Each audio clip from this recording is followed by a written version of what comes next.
할렐루야, 우리 초강초등부 친구들 안녕하세요. 저는 초강초등부의 6학년 1반 이해찬 선생님이에요. 오늘은 디모데 프로젝트 시즌 1 큐티 프렌즈의 60번째 시간이에요. 그럼 기도로 함께 시작하겠습니다. 사랑의 하나님, 오늘 이 순간까지 우리를 지켜주시고 하나님의 말씀을 묵상할 수 있도록 해주심을 감사합니다. 이 시간 말씀을 통해 하나님의 뜻을 알아갈 수 있게 지혜를 주시고 말씀의 은혜가 삶에 넘쳐 흘러서 다른 사람들에게까지 전해질 수 있도록 인도해 주세요. 예수님의 이름으로 기도합니다. 아멘. 자, 우리 친구들 먼저 오늘의 제목을 함께 읽어볼까요? 시작. 오늘까지 인도하셨어요. 네, 오늘 본문 말씀은 여호수아 24장 1절에서 5절 말씀입니다. 다 찾았으면 다 함께 읽어볼까요? 1절부터 읽어볼게요. 여호수아가 이스라엘 모든 지파를 세겜에 모으고 이스라엘 장로들과 그들의 수령들과 재판장들과 관리들을 부르매 그들이 하나님 앞에 나와선지라. 여호수아가 모든 백성에게 이르되 이스라엘의 하나님 여호와께서 이같이 말씀하시기를 옛적에 너희 조상들 곧 아브라함의 아버지 나홀의 아버지 데라가 강 저쪽에 거주하여 다른 신들을 섬겼으나 내가 너희의 조상 아브라함을 강 저쪽에서 이끌어내어 가나안 온 땅에 두루 행하게 하고 그의 씨를 번성하게 하려고 그에게 이삭을 주었으며 이삭에게는 야곱과 에서를 주었고 에서에게는 세일산을 소유로 주었으나 야곱과 그의 자손들은 애굽으로 내려갔으므로 내가 모세와 아론을 보내었고 또 애굽에 재앙을 내렸나니 곧 내가 그들 가운데 한 것과 같고 그 후에 너희를 인도하여 내었노라. 쉬운 성경. 그 후에 여호수아가 이스라엘 온 지파를 세겜에 모았습니다. 그리고 나서 여호수아는 장로들과 지도자들과 이스라엘의 재판관들과 관리들을 불렀습니다. 그 사람들은 하나님 앞에 섰습니다. 그때 여호수아가 모든 백성에게 이렇게 말했습니다. 이것은 이스라엘 하나님 여호와께서 하시는 말씀이요. 오래전에 너희 조상은 유프라테스 강 저쪽에 살고 있었다. 거기에서 너희 조상 아브라함의 아버지이며 나홀의 아버지인 데라는 다른 신들을 섬겼지만 나는 너희 조상 아브라함을 강 저쪽 땅에서 나오게 했고 아브라함을 가나안 땅으로 인도하였다. 그리고 그 땅을 두루 돌아다니게 했고 그에게 많은 자손을 주었다. 나는 그에게 아들 이삭을 주었고 이삭에게는 두 아들과 야곱 에서를 주었다.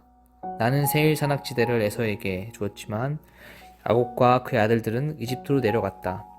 그 후에 나는 모세와 아론을 이집트로 보내어 많은 끔찍한 일들이 이집트에 일어나도록 하여 그들을 치고 너희 백성을 인도해내었다. 자, 이 시간은 생각 퀴즈 시간입니다.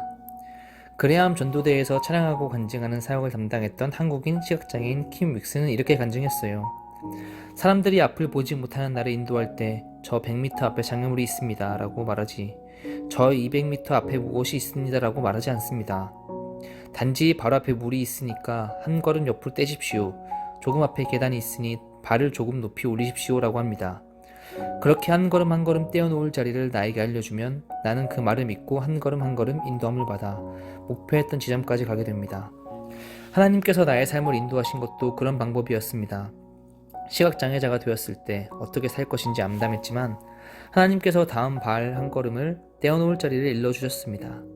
그렇게 인도함을 받아보니까 내 삶 전부가 하나님의 인도 가운데 있게 되고 하나님이 의도하시는 그 목표 지점으로 나의 생이 달려가게 되었습니다. 킴 윅스처럼 하나님의 인도하심에 대한 한 사람의 간증이 오늘 본문에 나와 있어요. 이스라엘 백성은 가나안 정복 후 유목민에서 정착민으로 삶이 전환되는 중요한 시점을 맞이하게 돼요. 이때 여호수아는 실로에서 세겜으로 장소를 옮겨 마지막으로 백성에게 하나님의 말씀을 선포해요.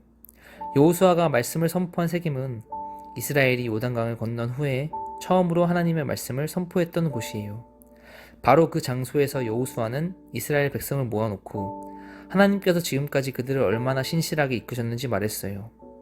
하나님께서는 아브라함을 부르셨고 야곱의 자손들이 애굽에 이르기까지 인도하셨으며 모세와 아론을 통해 애굽에서 그들을 이끌어내셨던 것을 설명하면서 이 모든 것이 하나님의 은혜임을 간증했어요. 하나님께서 이스라엘 백성을 세겜까지 신실하게 이끄신 것을 보며 어떤 느낌이 드나요? 이스라엘 백성이 세겜에 함께 모일 수 있는 이유는 조상 아브라함의 때부터 지금까지 그들을 신실하게 이끄신 하나님께서 계셨기 때문이에요. 하나님께서 쓰신 역사는 자신의 백성을 구원하시는 역사예요. 이스라엘 백성을 이끄신 하나님께서는 하나님의 백성인 친구들의 삶도 인도하고 계세요. 이것을 깨닫고 하나님의 구원 역사에 참여하는 것에 늘 감사하며 앞으로 친구들의 삶을 이끌어 주실 하나님만 믿고 따르는 친구들이 되길 축복합니다. 자, 여러분, 이제는 관찰 퀴즈의 문제를 함께 풀어볼까요? 1번, 여호수아는 누구의 이야기로 연설을 시작하나요? 왼쪽 그림의 빈칸을 채워보세요. 3절, 개역개정에 있습니다.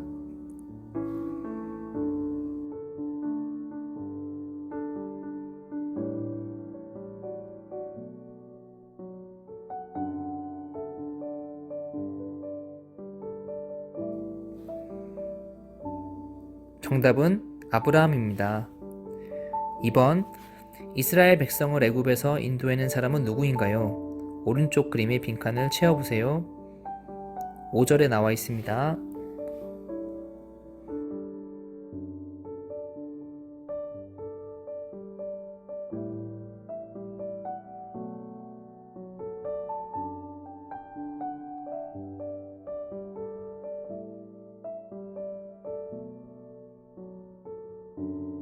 정답은 모세와 아론입니다. 네, 지금은 결심 퀴즈 시간입니다. 나의 삶을 이끄시는 하나님을 의지하기 위해 할 일을 적고 실천하기로 결심해요. 선생님은 오늘부터 다시금 하나님을 더 의지하기 위해서 아침 저녁 시작과 마무리를 기도로 하려고 합니다. 친구들도 오늘 말씀 따라서 감사 제목 3가지 이상 적기 또는 응답받지 못한 기도 제목을 정리해보고 다시 기도하기 등의 우리의 삶을 이끄시는 하나님을 의지하기 위해 해야 할 일을 적고 실천하기로 결심해봤으면 좋겠어요. 자, 그러면 이제 기도로 오늘 큐티 프렌즈를 마치도록 하겠습니다. 사랑해 주님, 이스라엘 백성을 세겜까지 신실하게 이끄신 하나님께서 오늘 우리 친구들의 삶도 인도하고 계시다는 것을 말씀을 통해 배웠습니다. 그 배운 말씀대로 오늘 하루도 친구들의 삶을 이끄시는 하나님만 믿고 따를 수 있도록 도와주세요. 감사합니다. 예수님의 이름으로 기도합니다. 아멘.